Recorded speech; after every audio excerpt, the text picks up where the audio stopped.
Glória a Deus. Quantos aqui estão felizes com Jesus? Digam amém. Você está feliz com Jesus? Pergunta para a pessoa do seu lado aí, se ela está feliz com Jesus. Talvez você está feliz com Jesus ainda, tá? Glória a Deus. O texto diz assim, vamos ler do capítulo 8, versículo 1 até o 11. É um texto que você conhece, é um texto que certamente já falou muito ao seu coração e hoje não será diferente, em nome de Jesus. Jesus, porém, foi para o Monte das Oliveiras e pela manhã cedo tornou para o templo e todo o povo vinha ter com ele e assentando-se os ensinava. Primeiro ponto, nós vemos aqui o que Jesus estava fazendo. O que Jesus estava fazendo? Estava ensinando, mas antes dele ensinar, o que ele estava fazendo? O que ele fazia no Monte das Oliveiras? Orar, beleza, vamos continuar. E os escribas e os fariseus trouxeram-lhe uma mulher apanhada em adultério, e pondo-a no meio, disseram-lhe: Mestre, esta mulher foi apanhada do próprio ato adulterando, e na lei nos mandou Moisés que tais sejam apedrejadas. Pois tu o que dizes? Versículo 6. Isso diziam eles, tentando para que tivessem de o acusar. Mas Jesus, inclinando-se, escrevia com o dedo na terra. E como insistissem, perguntando-lhe, endireitou-se e disse-lhes: Aquele que dentre vós está sem pecado, seja o primeiro que atire a pedra contra ela. E tornando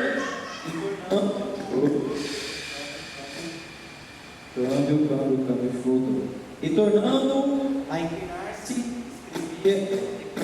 Espera aí.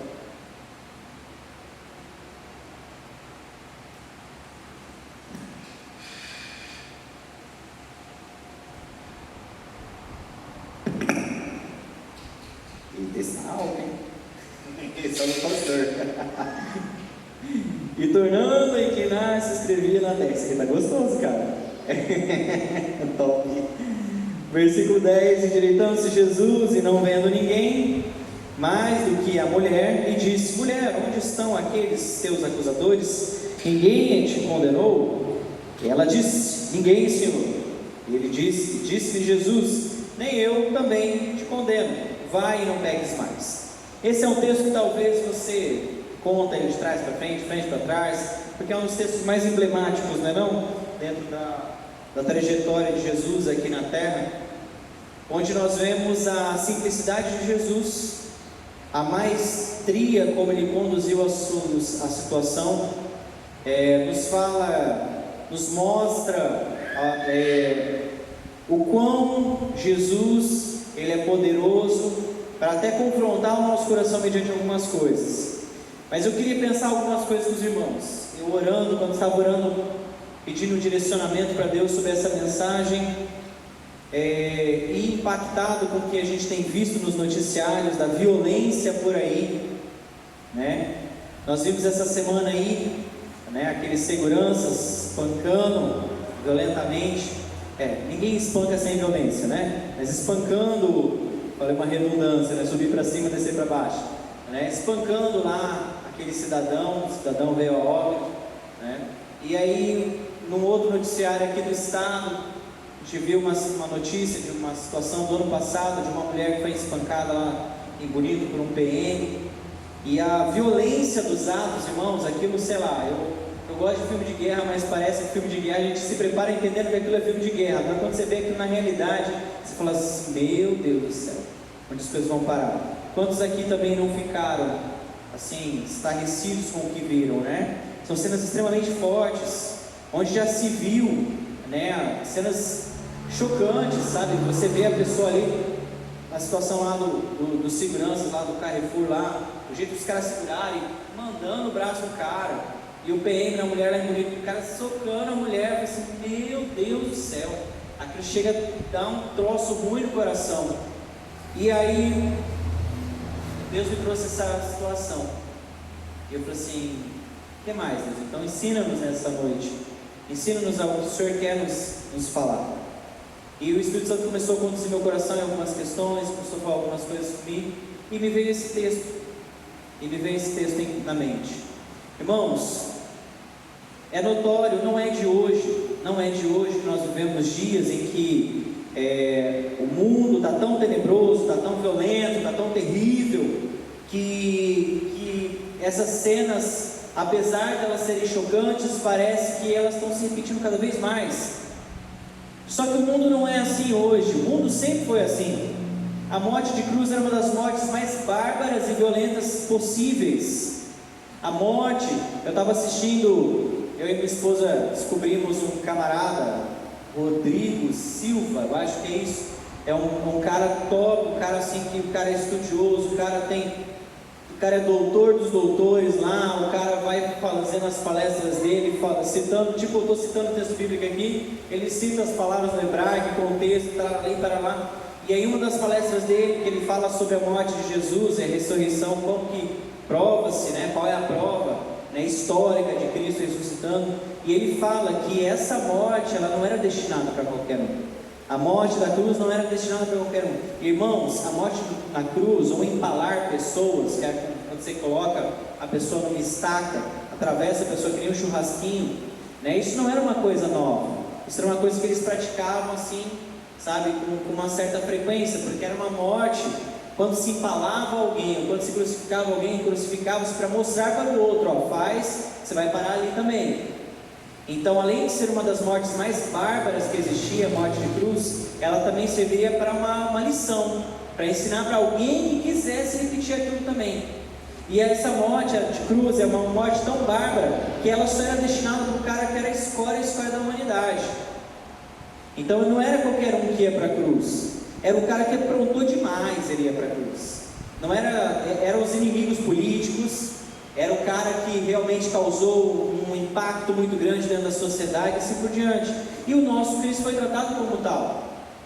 Só que o que eu quero falar, na verdade, irmãos, quando a gente pensa nessas atrocidades na humanidade, hoje nós ainda temos um dito, como é que é, defensor dos direitos humanos. Nós ainda temos os direitos humanos. E na época de Cristo, quem garantia a cela com foro especial? Quem garantia lá que o cara ia comer dentro da cela? Quem garantia que o cara não ia apanhar demais dentro da cela? Não tinha isso, irmãos. Não tinha disso. Entende? O negócio era bruto. O negócio não tinha esse negócio de direitos humanos. Quero ver traficante naquela época lá, como queria ser tratado com direitos especiais ou direitos humanos lá, que, enfim, não vem ao caso. Mas, irmãos, uma das coisas que me chamam a atenção é que cada vez mais o ser humano perde valor. Cada vez mais o ser humano, uma morte se torna apenas... Irmãos, se nós olharmos friamente o noticiário ele é terrível, porque cada vez mais são mortes de formas diferentes e crimes de formas terríveis, e aquilo nem mais nos impacta. Vocês já perceberam isso? Isso nem mais causa em nós um pânico. Eu não vi nenhuma ordem de pastor, seja batista, seja lá, falando sobre algum desses fatos. Eu não vi nenhuma, eu vi o pessoal dos ativistas lá falando do pessoal do Dia da Consciência Negra, tinha nada a ver com consciência negra ou com racismo, já entubaram o negócio, não é racismo e tal, beleza, mas aquilo lá foi jogada política, eles não fizeram aquilo talvez por uma conscientização, uma moralização da sociedade, gente, vamos acordar, pelo contrário, fizeram só por uma jogada, entende? Então assim, porque, nossa, o que eu ouvi de racismo estrutural essa semana, eu disse, meu Deus, não tinha nada a ver com racismo a história ali. Se você vê o contexto lá dos seguranças lá do cara, não tinha nada a ver. Mas irmãos, a grande questão, não estou aqui para discutir isso. Você vai falar, mas é um branco discutindo isso, se tivesse alguém aqui. Meu irmão, não vem ao caso. Irmãos, o que eu quero que os irmãos entendam é que por que será que o mundo está tão frio? Por que será que o mundo está tão gélido o coração do povo? Por que será que estão assim as coisas? E eu só entendo uma situação, irmãos. Se nós olharmos, cada vez mais a vertente do socialismo ele se alarga. Qual que é a grande ideia do socialismo? Vamos lá, irmãos. Tudo, esse meu celular é produzido na China. Duvido se o seu tênis não é, duvido se a sua roupa não tem algo, se você não está trajando algo que foi produzido na China. A China, ela produz largamente. Por quê? Porque o chinês não tem preço nenhum. Você compra um chinês por R$700. Acho que foi isso que a gente assistiu, né, Kes, num documentário esse tempo atrás. Que você compra um chinês, irmão, você sabe o que é isso? Não lembro se foi R$700, $700, alguma coisa assim. Aqui no Brasil você compra. No mercado errado, claro, mercado negro. Mas você tem noção do que é isso? Você tem noção do que é isso? Cada vez mais. E por que eu falei da China? Porque a China é um país comunista.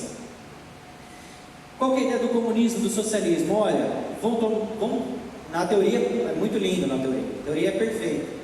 Vão tornar todo mundo igual, todo mundo tem os mesmos direitos, parará, na prática não é, vai ver Cuba como é que é, e assim por diante, mas você vai ver que ninguém mais se destaca, você não tem nada que te individualize, você não tem nada que te diferencie do outro, você só é um monte de ovelha ou de boi dentro do curral, só isso é o socialismo. E sabe o que eu comecei a pensar, e isso começou a trazer à minha mente? Irmãos, obrigado, ó, gente, glória a Deus. Aleluia. Viu, amorzinho? Mulher de pastor, ligada. Faltou com a Sofia no colo. Mas, irmãos, a grande questão, vamos voltar. A grande questão é que Satanás tenta desde o princípio mudar a nossa essência. Você já pensou nisso? Satanás desde o princípio tenta mudar a nossa essência. Satanás desde o início tenta descaracterizar quem nós somos. Nós somos o ápice da criação. Não é assim que é tratada a humanidade? Há nenhum outro ser vivo nessa terra. Deus deu o seu Filho a não ser a nós.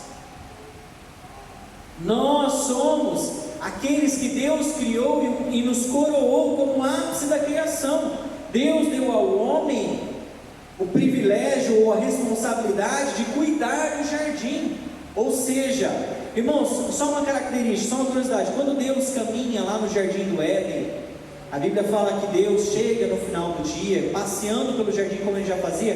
Era a atitude do rei, quando ele anda dentro do reino, pesquisando para ver se está tudo certo, estou checando as minhas propriedades. Não tinha YouTube, não tinha Jornal Nacional, não tinha WhatsApp. Então como que o rei sabia se ele estava na moral do povo?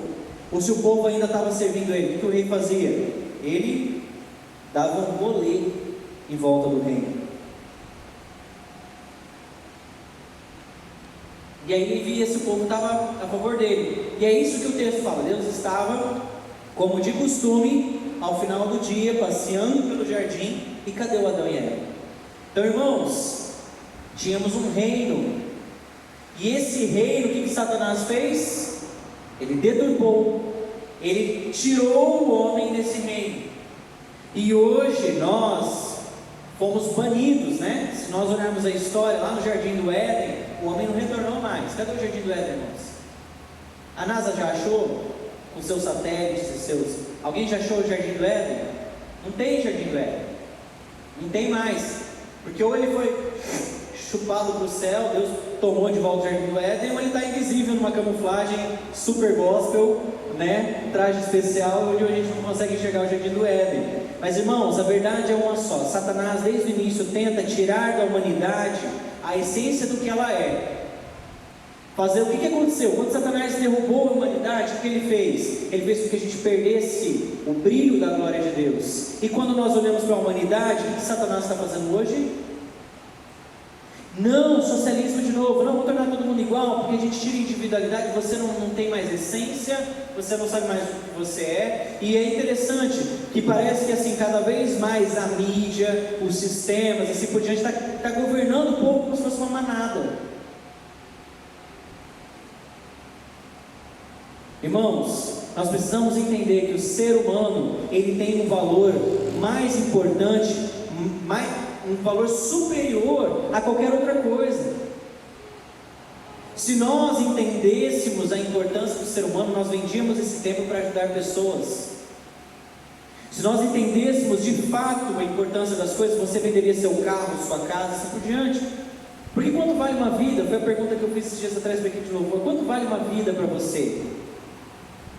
Se for a sua, ela tem muito valor. Se for a do outro, não tem. E eu não estou criticando ninguém, porque eu faria o mesmo juízo de valor. Então nós temos um sistema corrompido pela podridão de Satanás, porque nós fomos tirados do reino de Deus. Vamos voltar para o texto? Vamos voltar para o texto. Quando eu olho para o texto, eu começo a pensar o seguinte: o ser humano, ele perdeu o valor. O ser humano cada vez mais ele está perdendo ibope, né? Nós estamos virando aí, daqui a pouco estão exportando brasileiro também, né? Do jeito que estão querendo vender chinês no mercado negro, então daqui a pouco estão exportando brasileiro também, assim por diante, né? Irmãos, só que quando a gente olha para nós como igreja, quem deve alertar isso para a comunidade somos nós.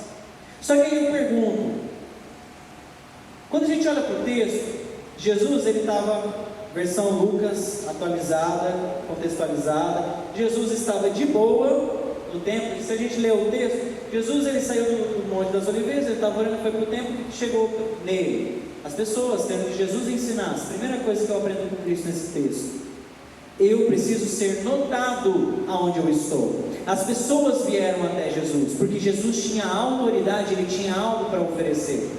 Quem mostra para a sociedade valores, quem mostra para a sociedade o que é certo e errado, tem que ser a igreja a igreja tem que ser esse referencial. Nós precisamos aprender com Cristo como sermos referência para a sociedade. Nós precisamos ser para a nossa comunidade ali nós precisamos sermos notados. Aí eu pergunto: seus vizinhos sabem que você é crente? Seus vizinhos sabem, seu colega de trabalho sabe que você é crente? A comunidade em volta respeita você? Ontem, voltando para casa depois da oração aqui, eu estava ouvindo, ainda pegou o finalzinho da Voz do Brasil lá, e morreu um pastor e tal, e aí fizeram uma menção honrosa, tal, os parlamentares gostam de rasgar seda e tal, e aí falou assim: o pastor da igreja adventista, que conquistou o respeito da comunidade e das autoridades. Aí eu pensei, cara, será que eu tenho conquistado o respeito da comunidade onde eu estou inserido? Sabe, irmãos, se nós somos aqueles que entendemos a palavra de Deus, entendemos que o ser humano tem preço, tem valor, porque para Deus tem. Talvez para nós não nos importamos. E aí eu falo assim: gente, será que ele se importa mesmo com o que ele está sofrendo? Será que realmente tem valor aquele que ele está sofrendo? Então isso é para nós, irmãos, é uma tomada de consciência para nós. Aonde estamos nós, que talvez nós nem sequer nos posicionamos frente a alguma situação como essa? Por isso que eu falei, eu não vi nenhuma ordem de pastor, seja lá de qual igreja, ou a ordem dos bispos do Brasil, que é da igreja católica lá, se manifestando a respeito disso. Irmãos, isso é terrível, e nós precisamos ser o porta-voz de Deus, porque se nós não mostrarmos para o mundo o valor do ser humano, nós vamos fazer cultos, shows aqui. Me preocupa, irmãos, o entra e sai de gente dessa igreja que não é membro. É algo que nós temos conversado, que nós já estamos estruturando, já estamos combinando com o pastor Igor para nos ajudar a estruturar o Boas Vidas. Mas, irmãos, entra e sai gente aqui e a gente gosta do nosso cantinho. Eu gosto do meu cantinho, gente. Não estou criticando ninguém, porque eu gosto de ficar na minha. Só que eu preciso entender que a igreja, ela é um lugar de gente. Igreja é um lugar de gente. E o nosso principal zelo, a nossa principal ênfase tem que ser pessoas. Então por que entra e sai gente e a gente não consegue deter elas? Porque nós estamos acostumados talvez com esse sistema. Porque para nós talvez o ser humano perdeu a importância. Porque talvez a gente já esteja até acostumado com a galera lá no semáforo, fazendo malabarismo, trazendo um docinho lá para vender, parará. É que para você até amortiza o teu coração. E isso para nós é um sinal de alerta, irmãos. Porque para Cristo não foi assim. Para Cristo não é assim. Para Cristo jamais foi assim. Porque a Bíblia diz que foi por intenção de Deus que Cristo veio para nós. Irmão, se tinha alguém aí que podia apedrejar aquela mulher, era Jesus. Já falei isso para vocês em uma outra situação. Jesus, por força de lei, pela lei mosaica, pela situação, essa galera aqui não estava errada. Eles podiam apedrejar aquela mulher. Eles estavam cobertos de razão pela lei. Mas Jesus faz o que ninguém poderia imaginar. Jesus fala: se você está em pecado, atira a pedra. Jesus não falou da lei. Jesus não agiu de uma forma legalista. Jesus não agiu de forma apenas a fazer um discurso eloquente sobre como poderia ser aplicado ou não a lei. Jesus ali não foi advogado de defesa daquela mulher para tentar defendê-la, mas Jesus pegou e ensinou para mim e para você que nós precisamos amar mais as pessoas do que as situações, do que os templos. Irmãos, eu sou músico, eu gosto de somzão, isso aqui tudo para mim me agrada, ainda queria fazer melhor ainda. Se eu pudesse entupir isso aqui de coisa mais top de linha, eu entupia. Mas gente, mais importante do que isso são vidas, e o quanto nós estamos pagando por vidas. Quanto você pagaria por uma vida? E nós pagamos por vidas de muitas formas, gente. Nós podemos pagar o preço por uma vida vindo orar aqui na igreja. Nós podemos pagar por uma vida vindo num momento de evangelismo. Irmãos, todo mundo que está aqui, eu vi em todas as ações evangelísticas aqui da igreja. Mas isso é para mim e para você não nos esquecermos e motivarmos os nossos irmãos. Porque eu também não posso, em nome disso que foi pregado aqui, apontar o dedo para o irmão que não veio e falar: olha lá, você não veio? É por causa desse irmão que não veio, que está em pecado, que não sei o que, porque aí eu estaria cometendo o mesmo erro, não me importei com vidas. Irmãos, antes de ganhar pessoas para o time gospel da igreja Batista Itatiaia, precisamos ganhar pessoas para nós. Se você não ganhar a amizade do teu vizinho, se você não ganhar o respeito da tua comunidade, se você não for influência na tua região, no teu trabalho, onde você está, não adianta. Você vai vender o peixe gospel, você vai vender o marketing gospel, mas que não vai fazer impacto nenhum, porque você talvez convenceu alguém. Sabe como que você evangeliza alguém? Mostra Jesus na tua vida, mostra que Jesus é diferente. Esse é o mais difícil, irmãos. E o culto aqui, por que a gente se reúne, irmãos? Por que nós nos reunimos aqui? Esse momento aqui é extremamente importante, porque aqui nós louvamos a Deus. Aqui nós fazemos alinhamento de visão, de ideia, nós aprendemos sobre Deus e tudo mais, mas tudo isso aqui funciona para quê? É para louvar a Deus, para cultuar, beleza, ok, mas e o que esse Deus ensinou para nós? O que esse Deus ensinou para nós? O que esse Jesus aqui nos ensina? Que talvez nós precisamos rever os nossos valores, os nossos conceitos. Sabe, irmãos, quem vai falar para o mundo sobre respeito a raças e cores, sabe, cor, raça, é a igreja, porque nós precisamos falar sobre não ao racismo. Irmãos, nós é que precisamos falar sobre respeito à humanidade, somos nós que temos que pregar sobre isso. Só que nós nos perdemos em discussões teológicas. Nós nos prendemos no nosso linguajar gospel, nós nos prendemos em discussões e aí, apedrejo ou não apedrejo? Somos nós, e Jesus nos ensina uma lição valiosa: antes das coisas, vêm as pessoas, porque se você não amar vidas, irmãos, isso que eu estou fazendo aqui, se eu não amar vidas é hipocrisia. Se eu estiver tocando lá e não amar vidas, isso é hipocrisia. Se eu estiver sentado no teu lugar e não amar vidas, isso é hipocrisia. Porque fomos chamados não para dentro, fomos chamados para fora. Eclesia ou eclésia, o próprio nome diz, a raiz do nome igreja, é chamados para fora. Não é chamado para o nosso cercadinho gospel. Só que a gente ama o prédio, a gente ama as coisas. E é isso que Satanás através da influência de Satanás nas gerações, nos séculos que vem até agora, nós amamos pessoas, nós amamos coisas, nós amamos o dinheiro, nós amamos a nossa fortuna, os nossos bens, assim por diante, e pessoas vêm ficando para trás.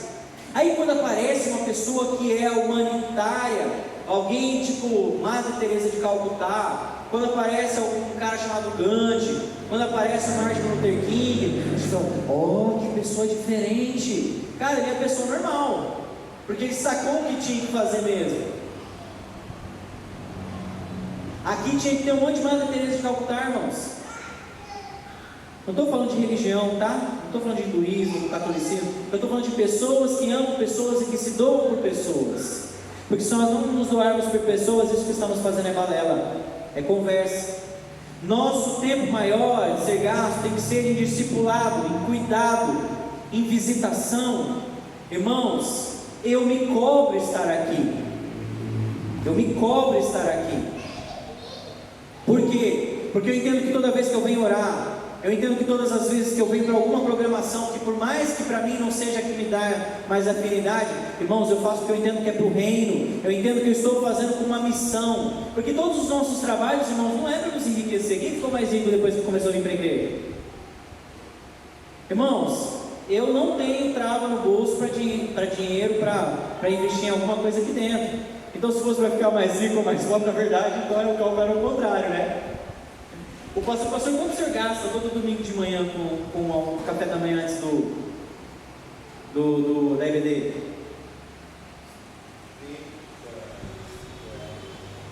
R$30.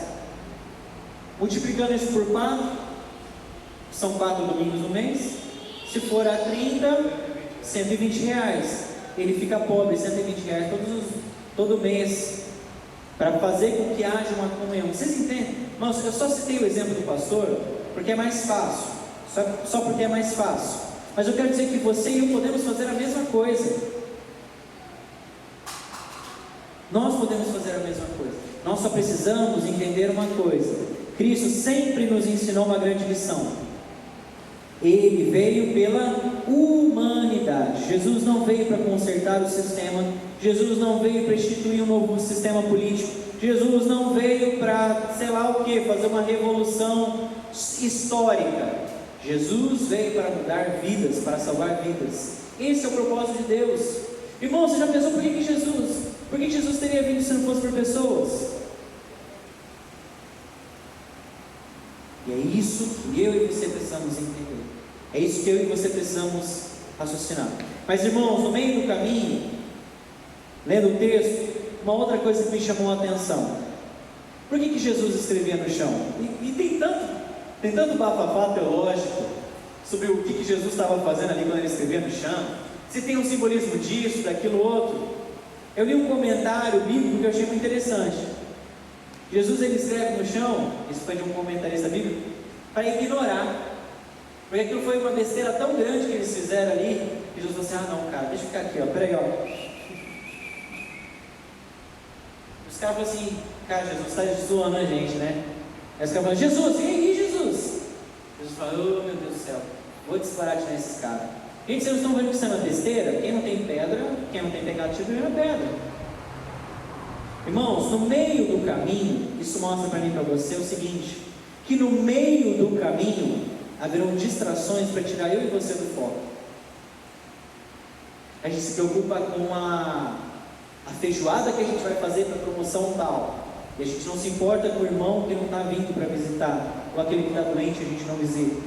Nunca vi uma feijoada aqui na igreja. Estou só falando de erros comuns que a gente vê na igreja. A gente se preocupa com as coisas e não com as pessoas. Isso são distrações. Entenda, Satanás, ele não vai aparecer materializado na sua frente e vai falar: vim aqui para tirar você do foco do Evangelho. Ele não faz isso, irmãos. Satanás é mais esperto. Ele coloca o teu sono em primeiro lugar. Ele coloca cansaço em você. Ele coloca argumentos. Puxa, Jesus, olha, é totalmente plausível. Trabalhei a semana inteira. Por que eu vou no curto? Estou cansado, pô. Irmão Sebastião, você trabalha com pesado, com leve, né? Que nem psicólogo, né? Sentado o dia inteiro no ar-condicionado, né? Irmão Jorge também, não é não? Ó, irmão Jorge, irmão. Até as telhas da cabeça dele queimou. Né? Tanta pouca telha ali, irmãos. É os caras que não podiam se. Ó, irmãos, pode ir para casa. Vocês ralaram, pegaram batendo o dia todo. Ele é um psicólogo sentado, perninha cruzada, né? O cara vem até mim, né?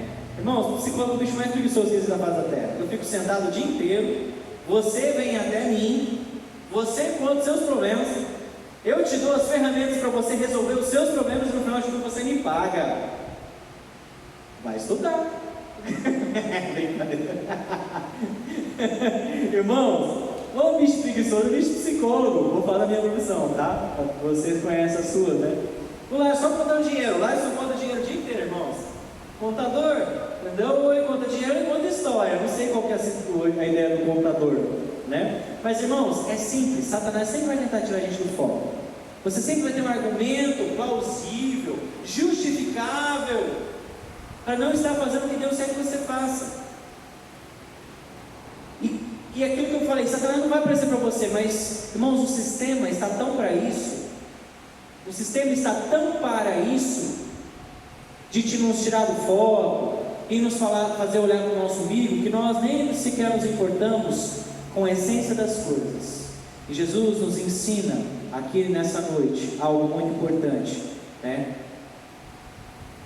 Que pessoas, eu sempre falo isso, deve estar cansado de me falar isso, pessoas vêm em primeiro lugar. Pessoas vêm em primeiro lugar. Pessoas vêm antes de sistemas, antes de ministérios, antes de pessoas. Irmão, se eu não investir tempo em vidas, eu não posso estar aqui na frente. Se eu não tentar evangelizar alguém, eu não posso estar aqui na frente. Se eu não tentar cuidar de alguém, eu não posso estar aqui na frente. Por quê? Porque eu entendo que eu não posso. Não é porque o pastor Galdinei nunca me perguntou quantas vidas eu ganhei para Jesus. Ele nunca me perguntou, Lucas, quando ele fez o convite para vir para cá, eu falei, Lucas, nesse ano, responda rápido, sem pensar, nesse ano quantas pessoas você ganhou para Jesus? Ele não me fez essa pergunta. Pergunta não, tá, pastor? Irmãos, brincadeira, irmãos.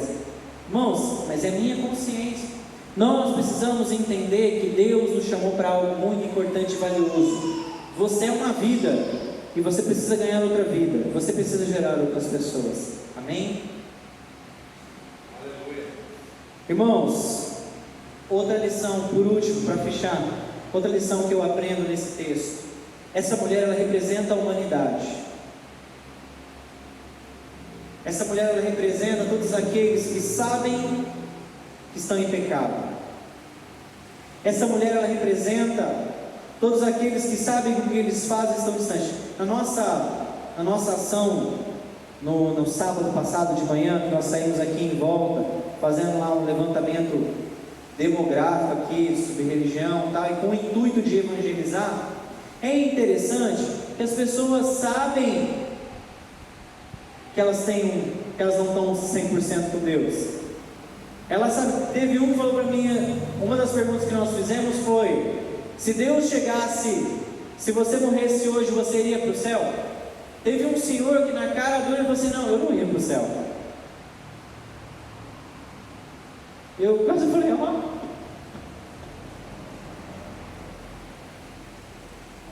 ele sabe dos erros dele. Talvez ele até esteja esperando a punição. Ele é católico, ele falou um lance lá de vou esperar pagar o pecado, tá ligado? Aquele negócio de como é que é? Purgatório, né? Mas irmãos, o mundo sabe que ele está errado. Porque essa semana, ontem, eu comecei a atender um paciente novo.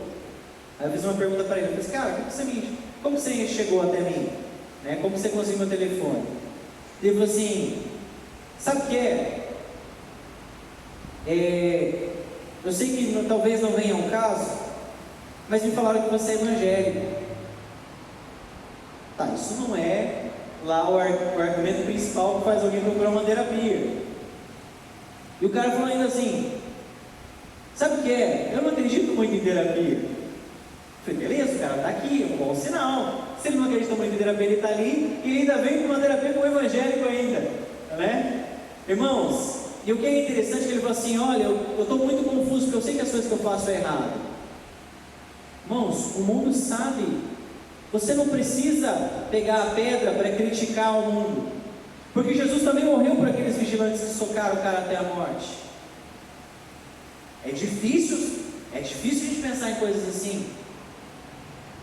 É difícil a gente pensar nisso. Jesus morreu por eles também? Claro que morreu por eles. Jesus morreu pelo Hitler? Morreu pelo Hitler. Jesus morreu pela história da humanidade? Jesus morreu pela história da humanidade. E a humanidade sabe disso. Só que a humanidade, ela está esperando uma apedrejada a nós. E muitas vezes a gente até apedreja. Mas sabe o que Jesus nos ensina? Que aquilo que nós vivemos é um contrassenso.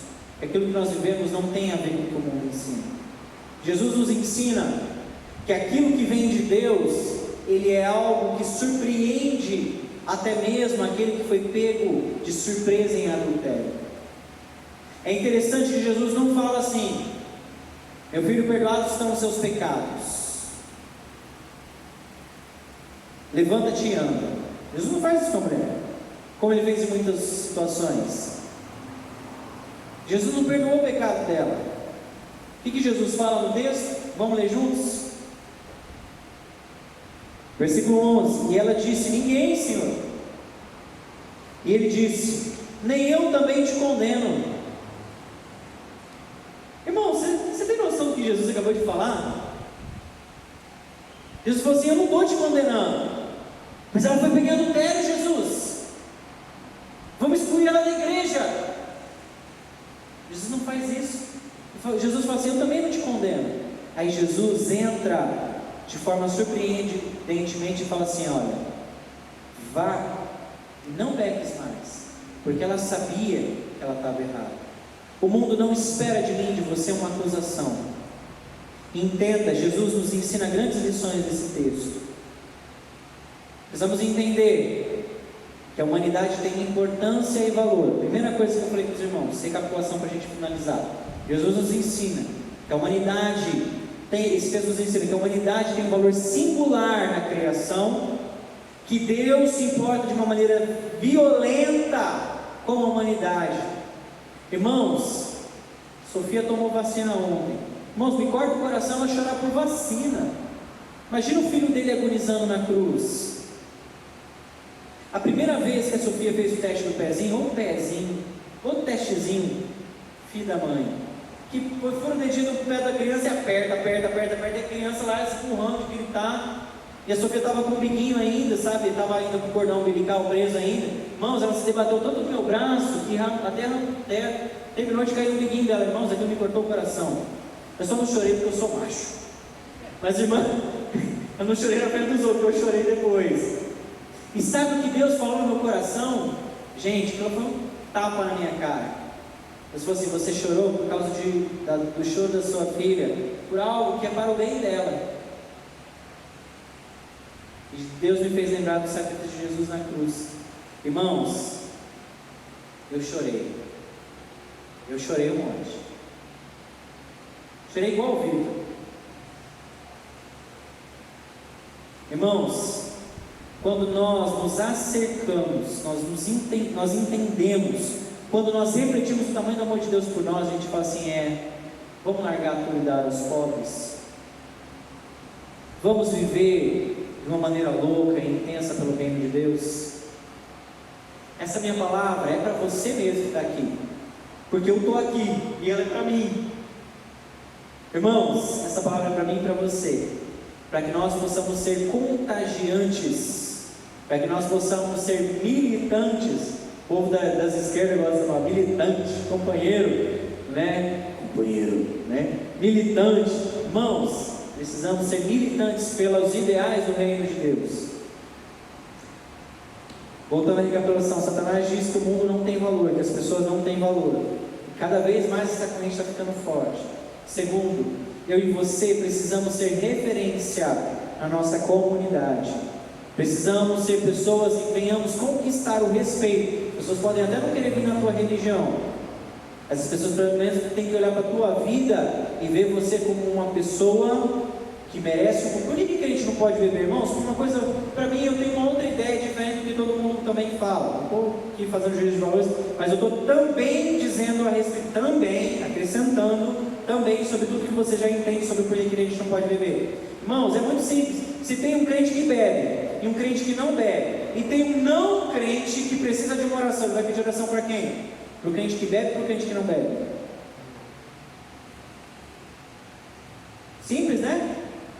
Ele vai pedir oração para o crente que fala palavrão ou para o crente que não fala palavrão?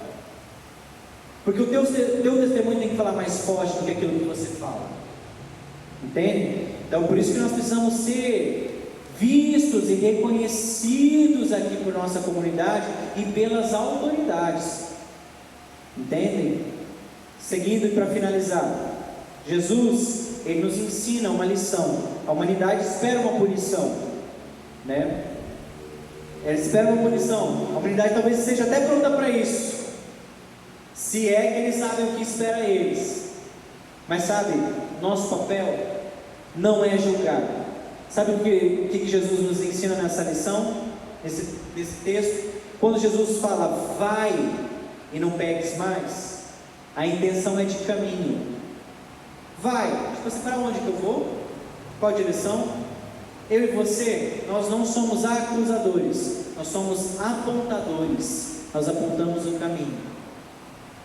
Quando Jesus fala, vai e não peques mais, Jesus apontou uma direção, Jesus apontou um sentido de viver, Jesus apontou um ideal, Jesus apontou sobre algo que ninguém pode tirar do coração de alguém. E é isso que nós precisamos fazer. Eu e você somos apontadores. Para onde? Para a cruz, para as coisas de Deus. Amém? E assim nós seremos reconhecidos como filhos de Deus, se nós amarmos uns aos outros. Olha, podia até estar na Bíblia isso, né? E está na Bíblia. Nisso conhecerão que sois meus discípulos, se amardes uns aos outros. Não é pelo Abala Campo Grande, não é pelo louvorzão que ele faz aqui na igreja, não é pela carreata que nós vamos fazer, Campo Grande aqui, Jesus, tchá, tchá, tchá, tchá, marcha para Jesus. Não é por isso, irmãos. As pessoas vão ver Jesus quando nós estendemos a mão para o oprimido, para o necessitado, para o marginalizado, para o marginal, para o ladrão, para os que estão nas cadeias, para os órfãos, para as viúvas, para as pessoas que têm BMW, Mercedes. Irmãos, sem distinção de pessoas, nós só apontamos caminho. E como discípulos, o povo do caminho, era assim que nós éramos conhecidos, o povo do caminho. E como povo do caminho, nós mostramos como é o caminho. Amém? Essa palavra ardeu no seu coração?